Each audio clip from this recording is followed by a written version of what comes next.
이제 김민석 최고위원도 오늘 이제 최고위원 회의 때 밝히셨더라고요. 네. 평소에 10배가 들어온다. 아, 네. 라는 얘기가 나올 만큼. 네. 상당히 좀 뜨겁게 지금 이제 결집이 이루어지고 있는 그런 네. 양상입니다. 이재명 사건 혹 때려다 혹 붙인 대법원. 아하! 높아지는 선거 개입 의심 비판입니다. 이야. 자, 이게 이제 이를테면 이제 가불기에 걸린 거죠. 아, 네. 이 박은정 의원이 이제 법원 행정처장한테, 선대법 대법관한테 이제 질문을 한 거 아니겠습니까? 예. 어떻게 이틀 동안에 그걸 다 읽냐? 네. 다 읽을 수 있다. 이렇게 얘기를 해버렸잖아요. 네. 그러면 다 읽은 종이 뭉치 그런 거 있냐? 갖고 와봐라. 그랬더니, 전자문서를 읽었다. 저는 잘 모르지만, 대법관들이 그거를 전자문서로 읽는다. 있을 수가 없는 일이거든요. 자, 네, 이렇게 컴퓨터로 자, 이렇게. 아이패드로 해가지고 PDF 따가지고 읽었다는 거예요? 네. 말도 안 되는 얘기입니다. 예. 기본적으로 형사재판은 전자문서로 이루어지지 않아요. 네. 그렇기 때문에 그거를 이제 전자문서로 읽으려면 네. 원래 그 페이지로 나와 있는 종이를 네. 그 스캔을 떠서 네. PDF로 만들어가지고 대법관들한테 줘야 됩니다. 네. 스캔을 뜨는 게 당연히 그냥 복사하는 것보다 훨씬 오래 걸리죠. 그렇죠. 그리고 굳이 PDF로 따가지고 그거를 그럼 전자문서로 만들어가지고 아이패드로 읽을 수 있게 만들어줬단 얘기예요? 말도 안 되는 얘기인데 그렇게 하면 어떤 문제가 생기느냐? 자, 읽었느냐 안 읽었느냐의 논쟁으로 가면서 네. 대법원 입장에서는 어떻게 답변해도 이상한 거대. 그렇죠. 자, 그러면 그 로그 기록 한번 까봐라. 너 전자문서 받는지 안 받는지 한번 보자. 이렇게 하면 로그 기록으로 보고 이런 게 아니고 아니 어떻게 대법원에서 그걸 다 읽어보냐? 그럼 다 안 읽어보고. 그럼 약간 아까 했던 말과 다르잖아. 똑바로 재판 안 했던 얘기네. 네. 라고 하는 바람에, 그럼 재판을 똑바로 진행을 안 했다가 되거나, 아니면 거짓말을 했다가 되거나, 이 둘 중에 하나 중에 이제 선택을 해야 되는. 그렇죠. 그런 위기에 지금 처한 거죠. 이게 발화점이 돼서 그렇지, 그동안 대법원 가서 재판 받았던 그 피고인들, 네. 저 같은 사람 입장에서 봤을 때는, 실제 갔던 사람들. 내 재판이 그럼 어떻게 진행이 된 거야, 지금까지. 이런 억울한 감정이 생길 수밖에 없는 거예요. 그렇습니다. 이재명만 이틀 만에 판결이 끝난 게 아니고, 나도 너무 빨리 나왔는데? 라고 생각하는 사람이 있을 수 있고, 어떤 사람은, 아니, 그러면 이재명은 9일이면 전원합의체 판결이 나오는데, 왜 나는 3년 걸렸어? 이런 사건들, 이를테면 이제 주말 동안에 주목을 많이 받았지만, 현대차 하청업체에서 나도 똑같이 정규직 월급 줘야 된다. 소송 걸었던 거, 대법원 최종 판결 나올 때까지 11년 걸렸습니다. 11년. 야. 소송을 시작해가지고 최종 판결 받는데 11년 걸렸고, 네. 대법원 전원합의체에서 결과 나오는 것도 몇 년이 걸렸어요. 네. 그럼 왜 그건 몇 년이 걸리고, 이거는 9일이 걸리냐? 네. 이게 다 이상한 거야. 이런 식으로 따져 들어가면. 한식 판사들 이재명 판결 30년간 듣도 보도 못해 6만 쪽 정도는 한나절 만에 통독이라고 되어 있습니다. 이게 이제 사실은 절차를 지적하는 거거든요. 예. 실제로 6만 쪽을 다 읽었느냐 안 읽었느냐, 물론 그것도 굉장히 중요한 쟁점이지만 실제 그 수사자료 안에 들어가 보면 거기 사진 자료도 있고 예를 들면 이제 통화 기록 같은 거 조회한 내역도 있고 막 이래요. 네. 그걸 다 읽어보는 거로서 별 의미가 없는 얘기지. 근데 왜 이 쟁점이 생기게 됐느냐? 왜 9일 만에 대법원 전원합의체가 결론을 냈느냐 이거예요. 우리가 금요일에 했었던 그 얘기입니다. 맞아요. 전원합의체로 회부를 할 때는 충분한 숙고의 시간을 갖고 각각의 대법관들이 같이 고민하고 같이 설득하고 이런 과정을 거치려고 이거를 회부를 한 건데 네. 회부해놓고 그냥 소부에서 하는 것보다 더 빨리 결론을 내버리니까 그럼 이게 어떻게 전원합의체냐. 그리고 만장일치가 안 됐는데 굳이 생중계를 하면서 이렇게 빨리 결론을 내야 되는 이유가 뭐냐. 만장일치가 안 됐으면 네. 만장일치를 최대한 끌어내기 위한 합의의 과정, 설득의 과정이 필요한 건데 그렇습니다. 그러려고 전원합의체가 있는 건데 네. 왜 모든 절차와 과정을 점프를 해서 가냐. 그리고 오죽했으면 얼마나 급했으면 심리 기일부터 지정하고 재판부 지정을 나중에 하냐. 그렇습니다. 순서 바뀌었다고 저희 지난주 방송에서 왜 말씀드렸죠. 순서가 바뀌냐. 네. 그러니까 이런 걸 하나하나 지적하기 시작하면 그동안 대법원이 돌아가던 이상한 행적들이 다 나오는 거예요. 네. 이 재판만 그랬던 게 아니구나. 너네 다 이상했네, 지금까지 한 게. 그럼 이게 어떤 문제가 되냐? 저희가 12월 3일 내란이 발생한 이후부터 계속 걱정했던 거. 사회적 신뢰가 무너져요. 맞습니다. 그러면 법원을 어떻게 믿어요? 자, 스포츠 경향인데 이틀 만에 100만 명 서명. 대법원 불신 폭발, 조이대 사퇴, 기록 공개 촉구입니다. 계기가 되는 거거든요, 사실. 그렇습니다. 네. 그래서 저희가 이제 반쯤 농담처럼 이야기했지만 대법관 숫자 늘리는 거는 지난 수십 년 동안의 진보 법조계의 어떤 투쟁점 중에 하나예요. 예. 너무 적다. 맞아요. 다른 나라들에 비하면 뭐 독일이나 뭐 영국 같은 연방제 국가들은 막 100명 넘어요. 그 인구 비례에서. 그러니까 우리가 너무 적어. 근데 대법원으로 올라가는 사건은 너무 많고. 그렇습니다. 그러다 보니까 어떤 사건은 몇 년씩 걸리고, 어떤 사건은 지들 마음에 좀 빨리 처리해야 되겠다 싶으면 뭐 열흘도 안 걸리고. 맞아요. 이렇게 형평성이 안 맞는 문제들이 계속 생기잖아요. 네. 대법 선고 기다리다가 돌아가신 분도 계세요. 그러니까. 네. 그러면 이거는 뭔가 문제가 있는 거잖아. 기왕 그렇습니다. 얘기가 나온 김에 네. 대법관 숫자 늘리자. 아, 너무 좋다. 너무 자연스럽게 이거는 원래도 계속 요구했었던 거니까 하면 되는 거고. 네. 그리고 대법관도 오류가 있을 수 있으니까 문제가 있는 판결에 대해서는 헌법재판소로 갖고 가가지고 네. 판결 제대로 한 건지 한번 따져보자. 아, 좋다. 이런 제도들. 네. 아니 원래 대법원의 그 양승태 대법관 때부터 대법원장 때부터의 꿈이 뭡니까? 상고법원. 상고법원 따로 만들자는 거 아니야? 네. 그렇지. 재상고 했을 때 그거 하는 거 따로 하겠다. 우리가 천룡인의 지위는 유지하되 그 사이 밑에 애들 하나 더 넣자. 그렇죠. 그렇죠. 그러면 그거 네. 하지 말고 헌법재판소로 갖고 가면 될 거 아니야. 네. 깔끔한 거예요, 그러면. 그렇죠. 그러니까 이런 얘기들이 그냥 갑자기 이제 이재명 그 후보와 관련된 재판이 문제가 돼서 나오는 거기도 하지만 네. 이전부터 나오던 얘기들이 다 종합판으로 제기되는 겁니다. 네. 그래서 혹 때려다가 혹 붙었다는 얘기를 하는 거예요. 맞습니다. 이게 정당성이 없는 얘기가 아니라 오랫동안 논의가 되었었던 쟁점들이라는 거. 예. 요거 말씀드리는 겁니다. 민주당 후보들 공판일 모두 대선 뒤로 이재명 파기환송심 연기를 요구하고 있고요. 윤호중 선거운동 시작되는 12일 이전까지 공판기일을 변경해야라고 되어 있고요. 연기를 하지 않으면 모든 권한을 동원해서 사법 쿠데타를 막겠다. 탄핵 검토 시사 이렇게 되어 있습니다. 참정권을 향한 사법 사냥 신호다. 법봉보다 의사봉이 강하다는 걸 깨달을 것. 더 날짜가 중요한 이유는 지금 이제 공판기일로 잡은 날짜가 네. 5월 15일이란 말이에요. 근데 이제 5월 11일까지 후보 등록이 마감이 되고 네. 5월 12일부터 6월 2일까지 선거운동 기간이 시작이 됩니다. 그렇습니다. 네. 근데 지금 원내 제1당의 대선 후보가 선거 뛰어야 되는데 네. 재판 쫓아다니라는 얘기냐. 네. 그 말이 안 되니까 네. 그거는 애초에 출석을 할 수도 없고 물리적으로. 예. 그리고 그걸 감안하면 원래 재판받을 권리를 보장하는 차원에서도 이거는 어쩔 수 없는 상황이니까 공판 기일을 밀어준 게 맞다. 이게 뭐 이런 거란 말이에요. 맞습니다. 뭐 이를테면 이제 저같이 이제 자범들, 네. 뭐 모욕죄, 뭐 네. 명예훼손 이런 자범들 같은 경우도 그날 공판이 끝나면 그 재판장님이 얘기해요. 뭐 5월 15일 뭐 11시쯤 괜찮을 것 같은데 어때요? 이렇게 물어봐. 네. 피고인한테 물어봅니다. 네. 그럼 그날은 제가 이제 방송 출연이 있어가지고 혹시 뭐 다음 주 목요일 뭐 이렇게로 될까요? 그러면 이제 뭐 이게 재판장들끼리 얘기해. 재판관들끼리. 그래서 뭐 괜찮을 것 같다. 10시 뭐 괜찮아요? 그러면 네 괜찮을 것 같습니다. 조정을 한다고요. 네. 이를테면 현장에서 공판을 하는 그 당일에도 피고인의 사정에 맞춰서 재판 진행합니다.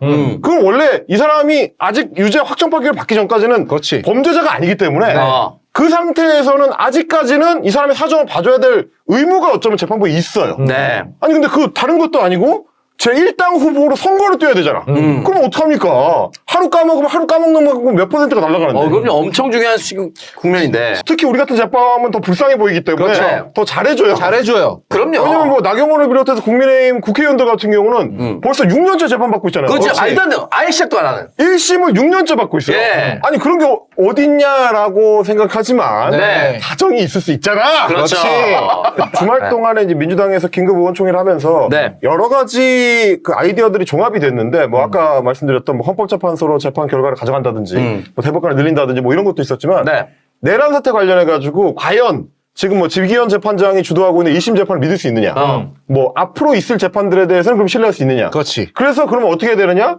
이게 정권이 바뀌고 나면 특별재판소, 내란 특별재판소를 설치해서 내란만 따로 다루는 재판소를 별도 운영하자. 아. 이거를 이번에 이제 민주당 최고위에서 종합해가지고 냈단 말이에요. 그러니까 이를테면 이제 그런 거예요. 2차 세계대전 끝나고 독일 전범들을 대상으로 한 뉘른베르크 특별재판소요. 네. 맞아요. 일본 전범들을 대상으로 한 도쿄 특별재판소가 열렸습니다. 네. 맞습니다. 전쟁 재판 같은 경우는 조금 특별하게 이루어지는 경우들이 많기 때문에 그렇게 했거든. 네. 그럼 내란도 통상적인 재판하고 좀 다르단 말이에요. 그렇습니다. 이제 군사 쿠데타, 친위 쿠데타에 대한 재판이기 때문에 네. 여기에 협조됐을 대상들의 범주가 굉장히 넓을 수 있고 예. 그리고 순식간에 특정하기가 어려우니까 그러면 특별재판소를 구성해가지고 예전에 이제 반민특위처럼 따로 하는 재판도 고려해볼 필요가 있다.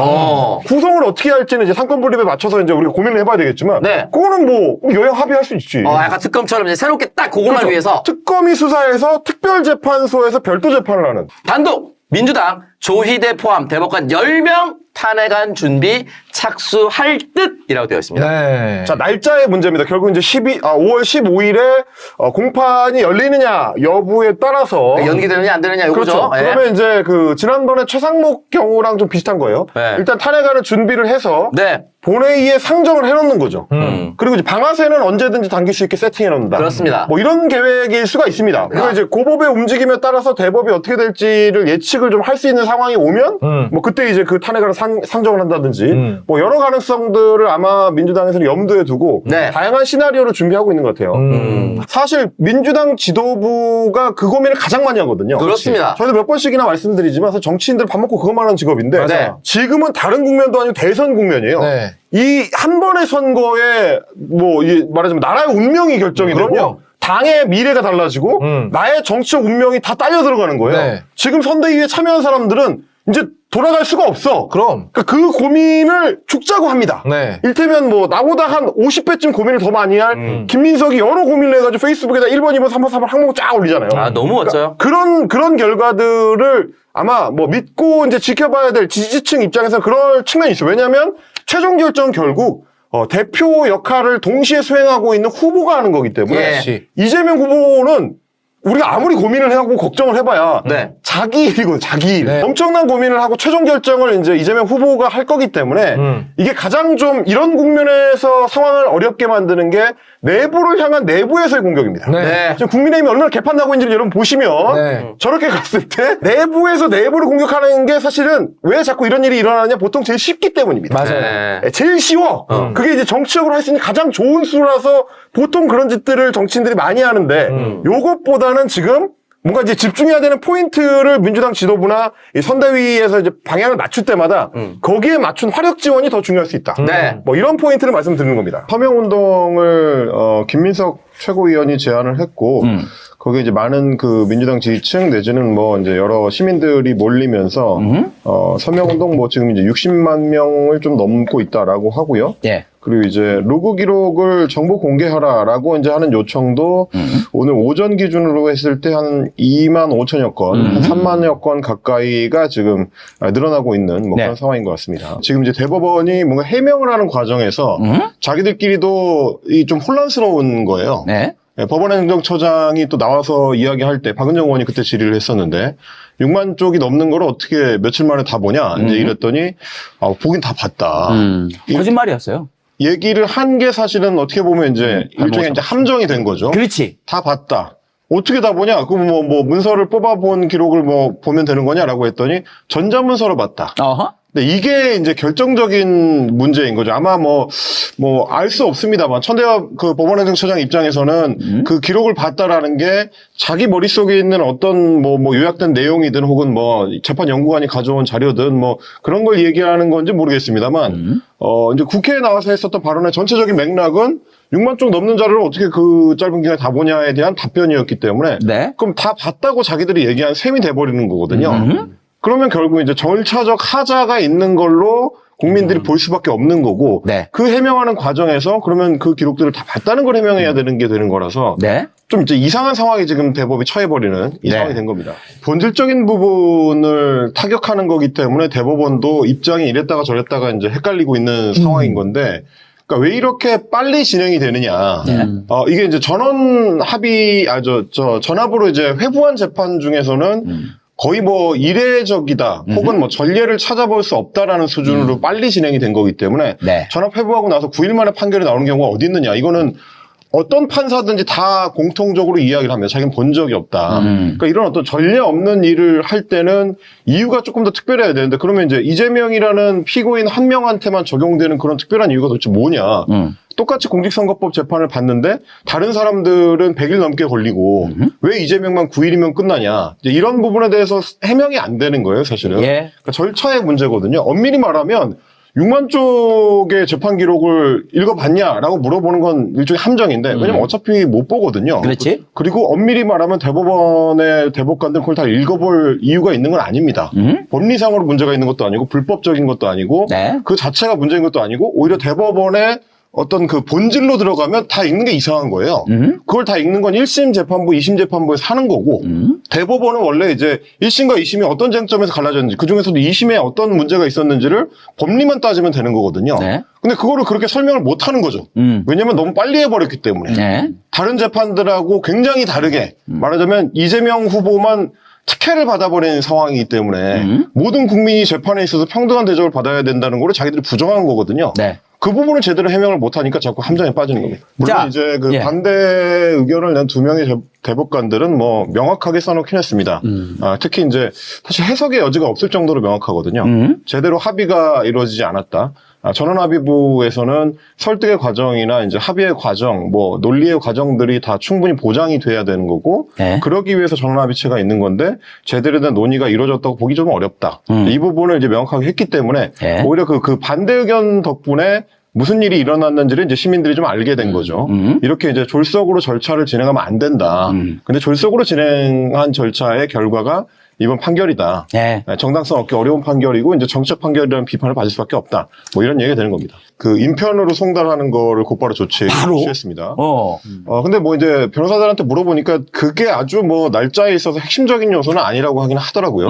일단 이제 15일로 지금 공판 기일이 잡혀 있는 상태고 네. 민주당 내에서 보고 있는 이제 핵심적인 쟁점은 공판기일을 연기해달라고 요청을 할 건데 거기에 대해서 이제 고법이 어떤 판단을 내리느냐 네. 이 부분을 보는 것이다. 왜냐하면 이제 5월 11일까지 후보 등록을 마치고 나면 본격적으로 대선 운동 기간에 돌입을 하기 때문에 그 기간 동안에 이제 뭐 제1당의 대선 후보가 재판 따라다니고 있을 수는 없는 거기 때문에 그 이제 어떤 재판이든지 간에 다 이제 연기 요청을 할 거고 그 외에도 네. 뭐 몇 개 재판들이 지금 5월달에 계속 진행이 되거든요. 뭐 대장동 재판도 있고 뭐 위증교사 사건도 있고 뭐 여러 재판이 있는데 네. 다 일괄적으로 이제 연기 신청을 할 거고 거기에 대해서 각 재판부가 이제 어떤 판단을 내리냐 그것까지 좀 종합적으로 판단해서 특히 이제 이 사건의 고법 사건에 대해서는 그걸 두고 탄핵 여부를 결정을 하겠다. 예. 이렇게 지금 이제 해놓고 있는 상황입니다. 당장 탄핵 결정을 하는 거는 이제 국민적 어떤 여론 획득이 조금 부족했다. 그리고 이제 정치적 부담이 이제 커질 수 있다. 뭐 이런 점들을 고려를 해서 상당수가 일단 의결 절차는 안 하기로 일단 유보를 한 상황이고요. 뭐 아까 말씀드린 것처럼 이제 15일에 고법에서 공판기를 어떻게 하는지에 따라서 그거를 두고 이제 정리를 하겠다라는 입장인 것 같습니다. 뭐 이를테면 뭐 이제 조희대 대법원장을 비롯해서 이제 대법원에서 판단을 내리는 게 부당한 정치 개입이다라고 이제 정치적 비판을 할 수 있지만 아직 이제 위법 위헌 뭐 이런 것까지 가기에는 좀 증거가 부족한 상황이거든요. 그런 부분들을 좀 고려해서 재판부의 어떤 움직임들을 한 종합적으로 좀 보면서 한 일주일 정도 이제 지켜보는 뭐 그런 상황인 것 같습니다. 이제 예를 들면 이런 겁니다. 지금 이제 주말 동안에 한창 얘기가 나왔던 게 이제 일주일 동안에 이제 항고 서류를 제출하는 기한이 있고요. 그리고 이제 그 뒤에는 이제 항고 이유서를 한 20일 기간 안에 이제 제출하도록 되어 있는 기간이 있습니다. 그래서 이제 물리적 기간이 27일이 있는데 예. 대법에서 뭐 20일 항고 이유서 그거를 안 받고 그냥 판결하면 어떻게 되느냐? 그러면 그거는 이제 불법적인 행위를 하는 거기 때문에 그걸 받아들일 이유가 없는 겁니다. 전혀 다른 차원의 문제가 되는 거고요. 뭐 네. 그때 가서 뭐 조희대를 탄핵하는 이런 차원의 문제가 아니고 그렇게 하는 것 자체가 불법이기 때문에 그렇게 해서 결정난 사안을 지킬 필요가 없습니다. 그건 좀 다른 차원의 문제다. 예. 다른 말씀을 드리는 거고. 그래서 이제 혹시 그것 때문에 굉장히 불안해하는 분들이 많기 때문에 그러면 우리는 그걸 무시합니다. 말하자면 그건 받아들일 필요가 없는 형사소송법 위반이기 때문에 사퇴할 필요도 없고 뭐 무슨 뭐 자격이 박탈되는 것도 아니고 그냥 대선을 치르면 됩니다. 다만 이제 그 전에 만약에 아직 불법과 위헌이 확인이 안 된 상태에서 추진하려고 할 때 여전히 검찰권이 쟤들한테 있는 상황에서 어떤 식으로 움직이게 될지를 좀 종합 고려를 해야 되는 거거든요. 자칫하면 오히려 덫에 걸릴 수도 있는 거기 때문에 뭐 그런 부분들도 어제 의원총회에서는 뭐 지도부가 굉장히 좀 숙고를 한 결과인 것 같아요. 탄핵하자는 목소리가 상당히 높았는데 종합 검토한 결과 일단 좀 보자. 조금 더 증거를 모아보자. 뭐 이런 쪽의 의견으로 이제 수렴이 된 것 같습니다. 다시 한번 강조드리지만 20일에 항고 이유서 제출 기한을 안 지킨다는 거는 그냥 불법을 하겠다는 거예요. 불법적으로 대선 후보의 자격을 박탈하겠다고 하는 거기 때문에 네. 그 행위 자체가 쿠데타가 됩니다. 그건 그야말로 뭐 빼도 박도 못하는 사법 쿠데타이기 때문에 네. 그렇게 됐을 때 어떻게 할 거냐? 당연히 그냥 가는 거죠. 네. 그거는 받아들일 필요가 없는 불법 행위이기 때문에 그걸 우리가 인정하는 순간 이상해지는 거예요. 아, 이렇게 당하면 어떡하지? 그걸 왜 인정을 합니까? 네. 애초에 인정을 안 할 거기 때문에 그건 걱정 안 하셔도 됩니다. 그러니까 지금 잘 보셔야 되는 게 그 헌법재판소에서 판결 안 나오던 그 3월 말 4월 초의 상황하고 유사하다고 보시면 됩니다. 그때도 이제 민주당에서는 뭐 헌법재판관 탄핵이라든지 혹은 그 당시에 헌법재판관에 대한 직접 탄핵보다는 이제 국무회의를 무력화시키기 위한 뭐 줄탄핵 뭐 이런 것까지 이제 거론을 되면서 주말 동안에 굉장히 뜨겁게 이제 분위기를 달아 올렸었거든요.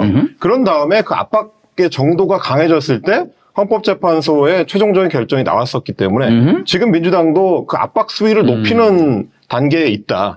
아직까지는 뭐가 명확하게 나온 상황이 아니기 때문에 네. 그래서 이제 먼저 움직였을 경우에 생길 수 있는 여러 부작용들을 아마 지도부는 고려하지 않을 수가 없을 거고 뭐 기사로 나오는 내용을 보셔도 이제 이재명 대표 입장에서는 그 부분까지 종합 고려한 결정을 지금 내리고 있는 중이거든요. 그러니까 압박을 최대화하되 그럼에도 불구하고 민주당 지도부가 어떤 생각을 하는지를 좀 같이 보실 필요는 있다. 네. 뭐 이런 얘기입니다.